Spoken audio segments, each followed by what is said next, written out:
Menurut ilmu astronomi, dalam bumi ini matahari menjadi titik sentral yang dikelilingi bumi, planet dan tata surya di angkasa.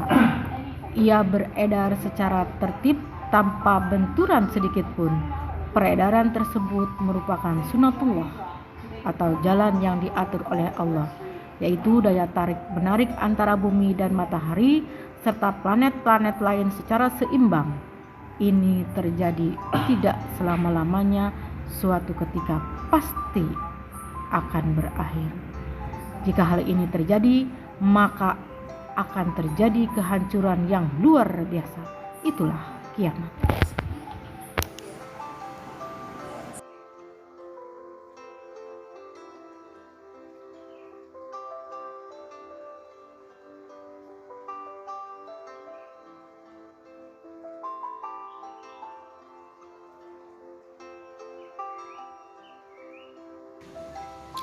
Assalamualaikum warahmatullahi wabarakatuh. Bismillahirrahmanirrahim. Kita belajar pendidikan agama dan budi pekerti kelas 12 semester ganjil bersama saya Hilya SAG MPDI, guru pengajar pendidikan agama dan budi pekerti di SMKN 1 Cipanas, Lebak. Materi hari ini yaitu tentang kehidupan manusia di hari kiamat. Kompetensi dasar 3.3 menganalisis makna iman kepada hari akhir dan indikator pencapaian kompetensi. Silahkan dibaca.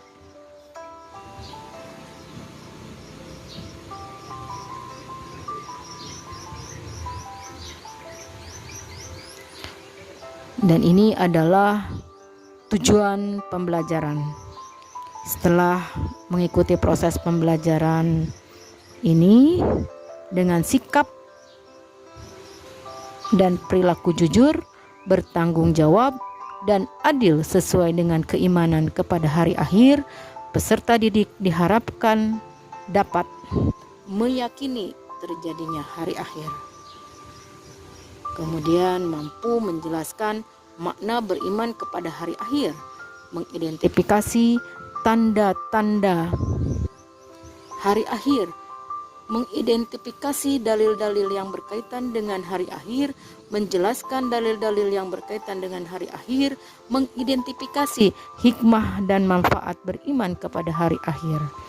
Kemudian menganalisis makna beriman kepada hari akhir, menganalisis tanda-tanda hari akhir, analisis hikmah dan manfaat beriman kepada hari akhir, menyimpulkan keterkaitan antara beriman kepada hari akhir dengan perilaku jujur, tanggung jawab dan berbuat adil, mampu menyajikan paparan tentang makna, tanda-tanda, hikmah beriman kepada hari akhir, dan mampu menyajikan paparan keterkaitan antara beriman kepada hari akhir dengan perilaku jujur, tanggung jawab dan berbuat adil.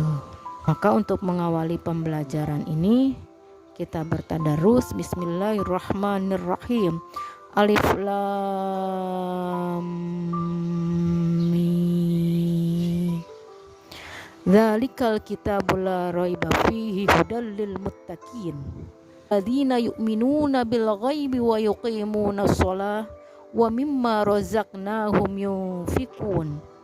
Walladzina yu'minuna bima unzila ilaika wa ma unzila min qablik wabil akhiratihum yuqinun. Hari akhir menurut Al-Quran yaitu ada kiamat sughra yang berarti kerusakan kecil, contohnya kematian. Surat Al-Ankabut ayat 57, kullu nafsin dha'iqatul maut summa ilaina turja'un. Tiap-tiap yang berjiwa akan merasakan mati, kemudian hanyalah kepada kami kamu dikembalikan. Jadi di sini ada yang namanya alam barzah, yaitu alam kubur yang merupakan alam kelanjutan di mana tempat hidup manusia setelah mati sampai mereka dibangkitkan dari kuburnya. Inilah yang dinamakan dengan kiamat sughra.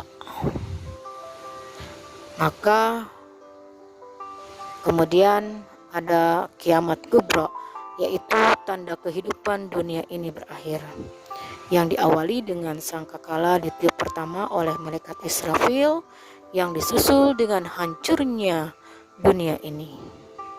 Maka apabila sangkakala ditiup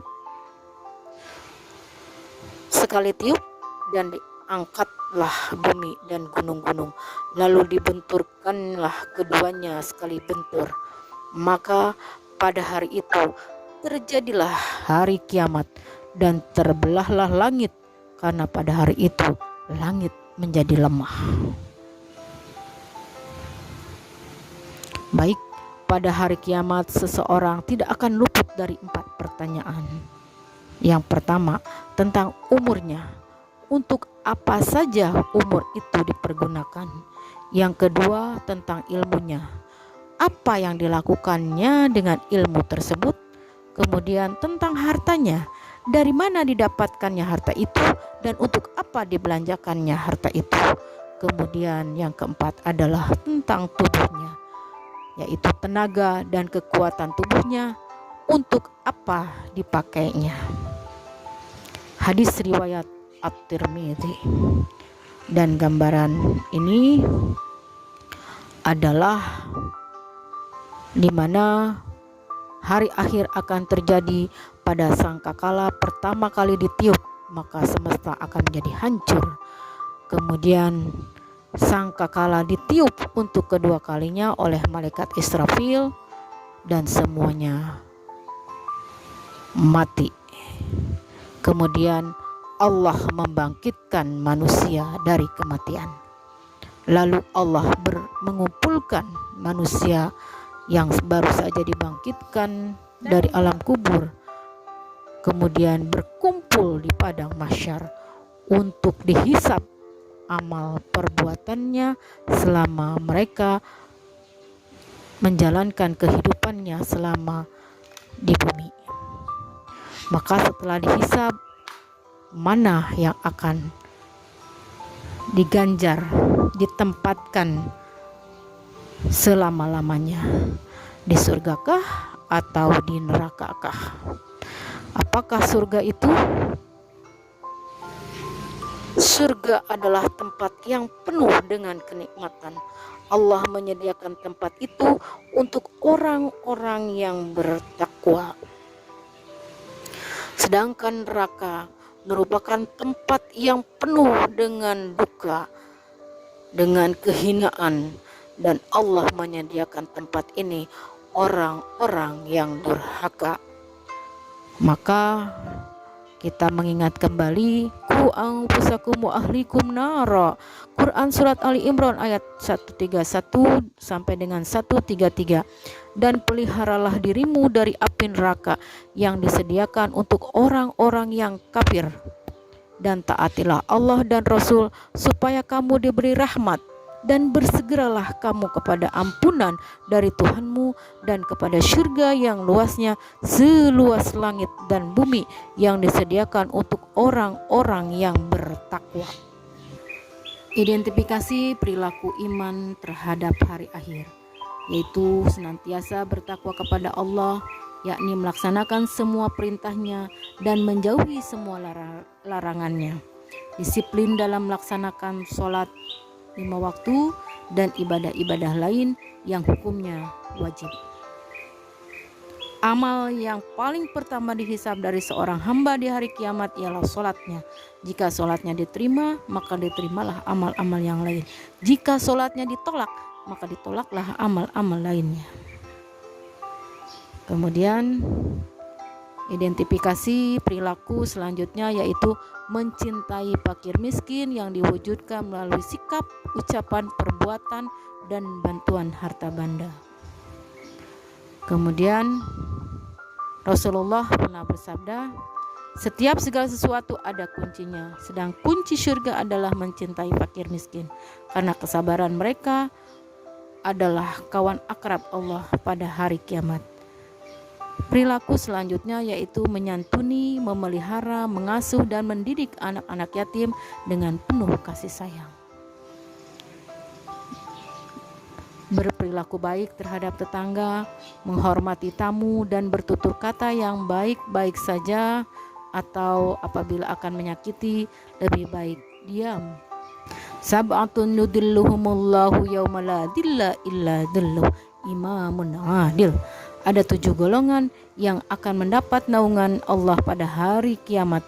Tidak ada naungan kecuali naungan Allah, yaitu yang pertama imamun adil, pemimpin yang adil. Yang kedua, pemuda yang rajin beribadah. Yang ketiga, orang yang hatinya selalu rindu dengan masjid. Kemudian 2 orang yang saling mencintai karena Allah. Seorang lelaki yang diajak berzina oleh wanita bangsawan dan cantik, kemudian menolak sambil berkata, "Inni akhafullah." Sesungguhnya saya takut kepada Allah. Kemudian orang yang bersedekah secara rahasia sehingga tangan kirinya tidak mengetahui apa yang disedekahkan oleh tangan kanannya. Kemudian kelompok yang ketujuh yaitu orang yang selalu mengingat Allah ketika sendirian sehingga mencucurkan air matanya. Itu hadis riwayat Muslim, Imam Bukhari. Hikmah beriman kepada hari akhir, memperkuat keyakinan bahwa Allah kuasa dan Allah Maha Adil. Yang kedua adalah memberikan dorongan untuk membiasakan diri dengan sikap dan perilaku terpuji atau al-akhlakul karimah, dan menjauhkan diri dari sikap serta perilaku tercela atau al-akhlakul madhmumah. Kemudian memberi dorongan untuk bersikap optimis, tawakal dan sabar meskipun tertimpa kemalangan. Wala nabluwannakum bisyai'im minal khawf wal ju' wa naqsim minal amwali wal anfusi was samarat wa basyiris sabirin. Dan sungguh akan kami berikan cobaan kepadamu dengan sedikit kekuatan, kelaparan, kekuatan harta, jiwa dan buah-buahan, dan berikanlah berita gembira kepada orang-orang yang sabar. Demikian materi yang Ibu sampaikan hari ini. Mudah-mudahan bermanfaat dan silakan berdiskusi tentang materi ini. Nakhtatim hamdalah. Alhamdulillahirabbil alamin. Assalamualaikum warahmatullahi wabarakatuh.